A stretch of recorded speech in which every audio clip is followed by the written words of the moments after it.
నమస్కారం Q6 news కి స్వాగతం. హెడ్లైన్ చూద్దాం.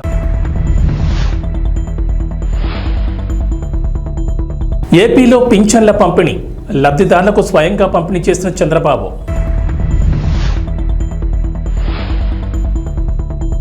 పార్టీ మారడంపై వివరణ ఇచ్చిన జగిత్యాల ఎమ్మెల్యే డాక్టర్ సంజయ్ కుమార్.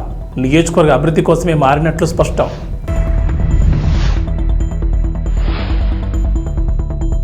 కల్కి కలెక్షన్ల ప్రభంజనం 4 రోజుల్లోనే 500 కోట్ల వసూళ్లు.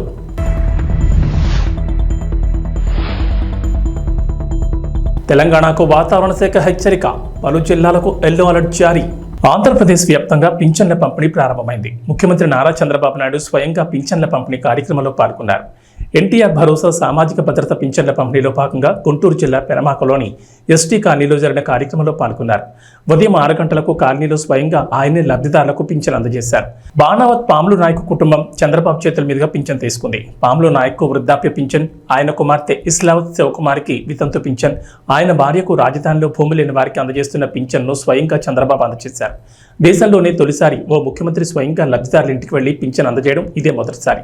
ఇది ఓ రికార్డ్ అని చెప్తున్నారు. ముఖ్యమంత్రి చంద్రబాబు పింఛన్ల పంపిణీ అనంతరం గ్రామంలోని మస్జిద్ సెంటర్ వద్ద నిర్వహించే ప్రజావేదిక కార్యక్రమంలో పాల్గొన్నారు. గ్రామస్తులు లబ్ధిదారులతో మాట్లాడారు. రాష్ట్ర వ్యాప్తంగా ఎన్టీఆర్ భరోసా పేరుతో పింఛన్ల పంపిణీ ప్రారంభమైంది. కూటమి ప్రభుత్వం ఎన్నికల మేనిఫెస్టోలో ఇచ్చిన హామీ మేరకు ఏప్రిల్ నెల నుంచి పెంచిన పింఛన్లు అందజేస్తున్నారు. మొత్తం 7,000 పింఛన్ మొత్తాన్ని అర్హులకు అందిస్తున్నారు. ఇప్పటి వరకు పింఛన్ 3,000 చొప్పున అందుతుండగా కూటమి ప్రభుత్వం తాజాగా ఆ మొత్తానికి ఒకేసారి 1,000 రూపాయలు పెంచి 4,000 చేశారు. ఈ పెంచిన పింఛన్ను ఏప్రిల్ నుంచి అమలు చేస్తామని మేనిఫెస్టోలో పెట్టిన హామీ మేరకు ఏప్రిల్, మే, జూన్ నెలకు 1,000 రూపాయలు చొప్పున కలిపి మొత్తం 7,000 ఈవేళ పంపిణీ చేస్తున్నారు. అప్పులు ఎంతున్నాయో ఇంకా నాకే తెలియదు. ఎతుకుతున్న రికార్డ్స్ అన్ని, వ్యవస్థలు ఎక్కడున్నాయో నాకే తెలియదు. అధికార యంత్రాంగం మొరేలు కూడా దెబ్బతినింది. బయట వాళ్ళు వచ్చి పెట్టుబడి పెట్టాలంటే భయపడే పరిస్థితికి వచ్చేసారు. మళ్లీ ఈ దుర్మార్గుడు వస్తే ఏమవుతుందని భయపడిపోయే పరిస్థితికి వచ్చారు. అంటే ఇవన్నీ కూడా ఒక రాష్ట్రం యొక్క బ్రాండ్ కూడా దెబ్బతినింది. ఎంతో మంది ముఖ్యమంత్రులు చూశాను నేను. చాలా మంది వచ్చారు, చాలా మంది ఓడిపోయారు, చాలా మంది వెళ్లారు. కానీ ఒక వ్యక్తి ముఖ్యమంత్రిగా పనికి రాడు, అలాంటి వ్యక్తి వచ్చాడని 5 ఏళ్లు నిరూపించిన ఏకైక వ్యక్తి మొన్నటి వరకు నాడు పేరు కూడా నేను చెప్పకూడదు, కానీ అలాంటి వ్యక్తి ఇతను. అంటే ఇప్పుడు నేను నిరూపించాలి ఎలాంటి వ్యక్తులు ముఖ్యమంత్రిగా ఉండాలో, దానికి ఆదర్శంగా నేను నిరూపించాల్సిన బాధ్యత నా పైన ఉంది. ఇప్పుడు ఈ 2 కాంట్రడిక్షన్. మొన్నటి వరకు మీరు చూస్తే పరదాలు కట్టేసేవాళ్ళు, ఎక్కడ పోయినా పరదాలు. ఎక్కడన్నా ఒక మురికి కాలువ ఉంటే మురికి కాలువ కూడా పరదా కట్టేసేవాడు కనపడకుండా. దాస్తే దాగుతుందా? మురికి వాసన రాకుండా ఉంటుందా అని అడుగుతున్నా మిమ్మల్ని. సమస్యలు పరిష్కారం చేయడానికి ప్రభుత్వాలు ఉండాలనే గాని సమస్యల్ని దాచిపెట్టి మనసును చంపుకొని బ్రతకడం, లేకుంటే ఇంకొక విధంగా చేయడం కరెక్ట్ కాదని చెప్పి కూడా నేను మీకు తెలియజేస్తున్నా. తెలంగాణలో రాజకీయాలు రోజు రోజుకు ఆసక్తికరంగా మారిపోతున్నాయి. సీఎం రేవంత్ రెడ్డి మొదలుపెట్టిన ఆపరేషన్ ఆకర్ష్ ఇప్పుడు స్పీడ్ అందుకుంది. అందులో భాగంగానే రోజుకో బీఆర్ఎస్ ఎమ్మెల్యే కాంగ్రెస్ తీర్థం పుచ్చుకుంటున్నారు. మరో 10 మంది ఎమ్మెల్యేలు కూడా కాంగ్రెస్ కండువా కప్పుకునేందుకు సిద్ధంగా ఉన్నట్లు లీకులు ఇస్తున్నారు నేతలు. ఈ క్రమంలోనే ఇటీవల బీఆర్ఎస్ పార్టీకి రాజీనామా చేసి హస్తం గుట్టుకు చేరుకున్న జగిత్యాల ఎమ్మెల్యే డాక్టర్ సంజయ్ కుమార్ తన పార్టీ మార్పు గురించి మరోసారి స్పందించారు. కాంగ్రెస్ లో చేరిన తర్వాత మొదటిసారి స్పందించిన సంజయ్ కుమార్ నియోజకవర్గ అభివృద్ధి కోసమే అధికార పార్టీలో చేరారని వివరించారు. ఈసారి అసలు విషయం బయటపెట్టారు. పార్టీ మార్పు అనంతరం తొలిసారిగా కార్యకర్తలతో సంజయ్ కుమార్ టెలికాన్ఫరెన్స్ నిర్వహించారు. ఈ సందర్భంగా మాట్లాడిన సంజయ్, టీపీసీసీ అధ్యక్షుడు సీఎం రేవంత్ రెడ్డి ఆదేశాలతోనే తాను కాంగ్రెస్ పార్టీలో చేరారని కుండబద్దలు కొట్టేశారు. దీంతో తనతో పాటు కార్యకర్తలు నడవాలని కోరారు. గతంలో కాంగ్రెస్ పార్టీలో గెలిచిన ఎమ్మెల్యేలు అప్పటి అధికార పార్టీ అయిన బీఆర్ఎస్లో చేరి తమ తమ ప్రాంతాలను అభివృద్ధి చేసుకున్నారని, అదే తరహాలో తాను కూడా కాంగ్రెస్ పార్టీలో చేరారని స్పష్టం చేశారు. తాను ఏ పార్టీలో ఉన్నా జగిత్యాల నియోజకవర్గ అభివృద్ధి కృషి చేస్తానని సంజయ్ కుమార్ స్పష్టం చేశారు. ఆంధ్రప్రదేశ్లో పింఛన్ల పంపిణీ కొనసాగుతోంది. సోమవారం ఉదయం 6 గంటల నుంచి రాష్ట్ర వ్యాప్తంగా గ్రామ, వార్డు సచివాలయాల ఉద్యోగులు పింఛన్లను ఇంటింటికి తీసుకెళ్లి అందజేస్తున్నారు. రాష్ట్ర వ్యాప్తంగా మొత్తం 65.18 లక్షల మందికి 4,408 కోట్ల నిధుల్ని ప్రభుత్వం విడుదల చేసింది. ముఖ్యమంత్రి చంద్రబాబు స్వయంగా పింఛన్ల పంపిణీ కార్యక్రమంలో పాల్గొన్నారు. గుంటూరు జిల్లా తాడేపల్లి మండలం పెనుమాకలో ఓ కుటుంబంలో 3 పింఛన్ అందజేశారు. అయితే ఏపీలో పింఛన్లు తీసుకునే వారికి ఓ అనుమానం మొదలైంది. ఒక నెల పింఛన్ తీసుకోకపోయినా రద్దు చేస్తారంటూ సోషల్ మీడియాలో ప్రచారం జరుగుతోంది. సోషల్ మీడియాలో ఓ వీడియో వైరల్ అవుతోంది. దీంతో తెలుగుదేశం పార్టీ స్పందించింది. వైఎస్ఆర్సీపీ సోషల్ మీడియాలో తప్పుడు ప్రచారం చేస్తోందని ఆగ్రహం వ్యక్తం చేసింది. పేదలకు ఒకేసారి 7,000 పెన్షన్ ఇస్తుంటే జగన్ రెడ్డి ఓర్వలేక తన ప్యాలెస్ బుద్ధి బయటపెట్టుకున్నాడు. చంద్రబాబు స్పష్టంగా 3 నెలల పెన్షన్ తీసుకోకపోయినా అన్నీ కలిపి ఒకేసారి ఇస్తామని చెప్తున్నా ఫేక్ ప్రచారం చేస్తున్నాడు. తన హయాంలో పేదలను పీక్కు తింటూ ఒక నెల పెన్షన్ తీసుకోకపోయినా రద్దు చేస్తామంటూ వేసిన డప్పుని నేడు మళ్లీ చూపిస్తూ ప్రజలను తప్పుదోవ పట్టిస్తున్నాడంటూ టీడీపీ ట్వీట్ చేసింది. ఈ నెల 1వ తేదీ 2వ తేదీ పెన్షన్ తీసుకునే వాళ్ళు తీసుకోవాలంటే లేకపోతే వెనక్కి పోతుంటాయో. ఆయన సామాన్య గిరిజన రైతు కుటుంబం నుంచి వచ్చిన వ్యక్తి. జనసేన పార్టీలో సామాన్య కార్యకర్తగా చేరారు. ఆస్తులు లేవు, రేకుల షెడ్లో నివాసం ఉంటున్నారు. 2019 ఎన్నికల్లో సామాన్య కార్యకర్తకు ఎమ్మెల్యేగా అవకాశం కల్పించారు అధినేత పవన్ కళ్యాణ్. ఆ ఎన్నికల్లో ఓటమి తప్పలేదు. మళ్లీ 2024లో పొత్తుల్లో భాగంగా ఎమ్మెల్యే టికెట్ రూపంలో అదృష్టం తలుపు తట్టింది. ఎన్నికల్లో పోటీ చేసి వైఎస్ఆర్సీపీ అభ్యర్థిపై ఘన విజయం సాధించి అసెంబ్లీలో అడుగుపెట్టారు. ఎమ్మెల్యేగా గెలిచిన సొంత కారు కూడా లేని పరిస్థితి. ఎంత కాదన్నా నియోజకవర్గానికి చెందిన ప్రజాప్రతినిధి ఎక్కడికి వెళ్లాలన్నా కారు ఖచ్చితంగా అవసరమే. కానీ కారు కొనగలిగే ఆర్థిక స్తోమత లేదు. ఆయన పరిస్థితిని అర్థం చేసుకున్న జన సైనికులు చేయి కలిపారు. ఎమ్మెల్యేలకు తమ తరపున కారును బహుమతిగా అందజేశారు. ఏలూరు జిల్లా పోలవరం నియోజకవర్గ ఎమ్మెల్యే చిర్రి బాలరాజు చిన్నకారు గిరిజన రైతు కుటుంబానికి చెందిన వ్యక్తి. నియోజకవర్గానికి చెందిన సీనియర్ నేత కరాటం రాంబాబు స్ఫూర్తితో రాజకీయాల్లోకి వచ్చారు. 2019లో జనసేన తరపున ఎమ్మెల్యే అభ్యర్థిగా పోటీ చేసి ఓడిపోయారు. అయినా సరే నియోజకవర్గంలో రెట్టింపు ఉత్సాహంతో ప్రజా సమస్యలపై పోరాటాలు చేశారు. 2024 ఎన్నికల్లో పవన్ కళ్యాణ్ ఎమ్మెల్యే టికెట్ ఇచ్చారు. సీనియర్ నేత కరాటం రాంబాబు, జన సైనికులు, కూటమి నేతలు కష్టపడి ఆయన్ను ఎమ్మెల్యేగా గెలిపించుకున్నారు. ఏపీలో నూతన ప్రభుత్వం ఏర్పడ్డాక తొలిసారి పింఛన్ల పంపిణీ రాష్ట్ర వ్యాప్తంగా కొనసాగుతోంది. ఈ మేరకు నారా చంద్రబాబు నాయుడు సోమవారం ఉదయం ఎన్టీఆర్ భరోసా సామాజిక పింఛన్ల పథకాన్ని ప్రారంభించారు. మంగళగిరి నియోజకవర్గంలోని పెనుమాకలో లబ్ధిదారుల ఇంటికి వెళ్లి స్వయంగా తన చేతుల మీదుగా పింఛన్ అందజేశారు. అనంతరం పెనుమాకలో పింఛన్దారులతో ఏర్పాటు చేసిన సమావేశంలో సీఎం చంద్రబాబు, మంత్రి లోకేష్ మధ్య ఆసక్తికరమైన సరదా సంభాషణ జరిగింది. వేదికపై మంత్రి నారా లోకేష్ మాట్లాడుతూ, సార్ మీరు ముఖ్యమంత్రి అయ్యాక సంక్షేమ పథకాల అమల్లో తొలి అడుగు వేశారు. మంగళగిరి నియోజకవర్గంలోని మా పెనుమా గ్రామానికి మీరు రావడం చాలా సంతోషంగా ఉంది. గత 5 ఏళ్లు పరదాల ముఖ్యమంత్రిని చూసాం, ఇప్పుడు ప్రజల ముఖ్యమంత్రిని చూస్తున్నాం. అయితే అధికారులు సెట్ కావడానికి ఇంకా టైం పడుతుందేమో సార్, ఇంకా పరదాలు కడుతున్నారు సార్, బతిమలాడి అన్ని తీసివేసినా కడుతున్నారని అన్నారు. లోకేష్ వ్యాఖ్యలకు సీఎం చంద్రబాబు చిరునవ్వుతో స్పందించారు. లేదు, అధికారులు మారిపోయారు, ఇంకొకసారి పరదాలు కడితే కట్టిన వాడిని సస్పెండ్ చేయడం తప్ప వేరే మార్గం ఉండదు. ఇలాంటివి నేను వినదలుచుకోలేదు. ఎవరైనా సరే పాత రోజులు మర్చిపోయి కొత్త రోజులు జ్ఞాపకం తెచ్చుకుని ముందుకు సాగిపోవాల్సిందిగా అందరినీ కోరుతున్నాను. ఎక్కడా ఇలాంటివి జరగకూడదు. ఎవరైనా ఫిర్యాదు చేస్తే పనిష్మెంట్ తప్పదని చంద్రబాబు నవ్వుతూ అన్నారు. అధికారులు ఇంకా టైం పడుతుంది అనుకుంటా సార్ సెట్ అయ్యేదానికి. లేదు, సెట్ అయ్యారు. ఇంకా పరదాలు కడుతున్నారు సార్. పరదాలు ఎక్కడ వాళ్ళు బతిమలాడి అన్ని తీపిస్తారు. కాదు, పరదాలు కడితే ఇంకొకసారి ఎక్కడన్నా చూస్తే కట్టిన వాళ్ళని సస్పెండ్ చేయడం తప్ప వేరే మార్గం ఉండదు. కాబట్టి ఇంక నేను వినదలుచుకోలేదు. ఎవరైనా సరే సింపుల్ గా పాత రోజులు మర్చిపోయి కొత్త రోజులు జ్ఞాపకం చేసుకుని ముందుకు పోవాల్సిందిగా అందరినీ కోరుతున్నా. ఎక్కడా జరగకూడదు. ఎవరైనా కంప్లైంట్ చేస్తే మాత్రం పనిష్మెంట్ తప్పదు. మీకు బీ క్లియర్. అంటే 5 సంవత్సరాలు అలవాటు కదా సార్, కొంచెం టైం పడుతుంది సార్. మీకు కూడా అందరికి అలవాటు కావాలి, వాళ్ళకే కాదు. కొత్త శకానికి, కొత్త కల్చర్ కి అందరూ అలవాటు కావాల్సిందే. ఇంకా టైం ఉండదు. ఏది కూడా రివర్స్ గేర్ నుంచి రివర్స్ పోయే బండిని పాజిటివ్ గా నడిపిస్తున్నాం. ఇంకా స్పీడ్ పెంచడం తప్ప ఎనిక్కిపోయే సమస్య ఎవరికి ఉండకూడదు. ఆలోచన రాకూడదు.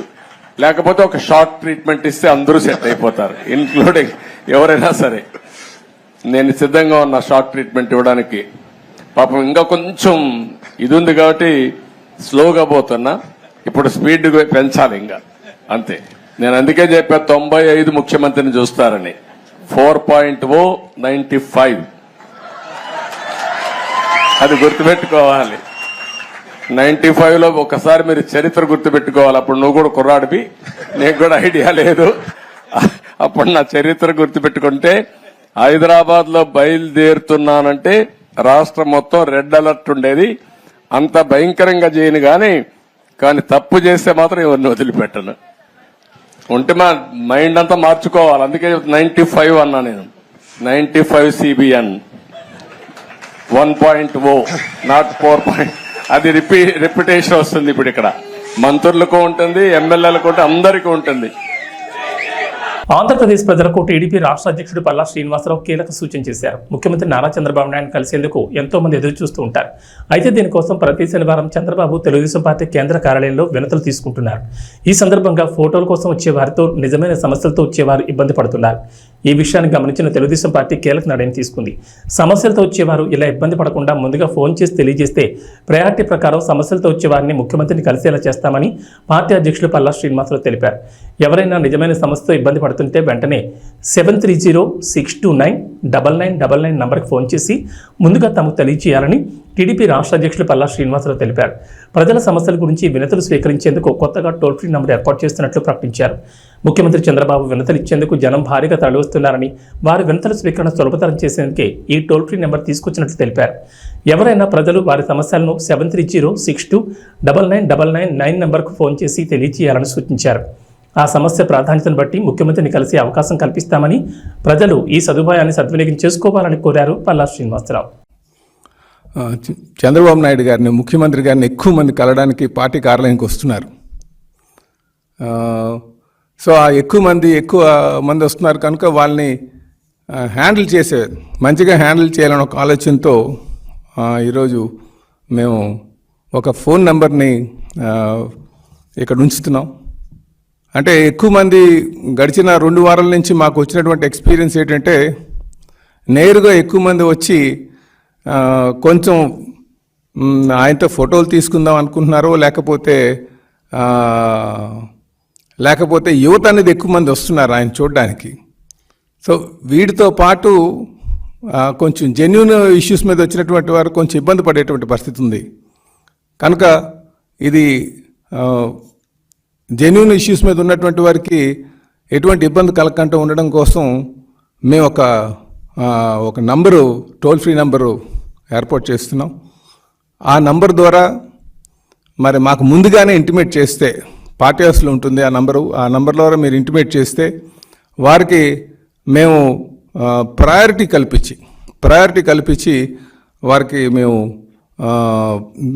సీఎం గారిని కలిసేటట్టుగా చేస్తామని చెప్పేసి ఈ సందర్భంగా తెలియజేస్తున్నాం. ఈ నంబరు దయచేసి మా ఆఫీస్లో ఉంటుంది. అలాగే మేము తెలియజేస్తున్నాం 7306299999.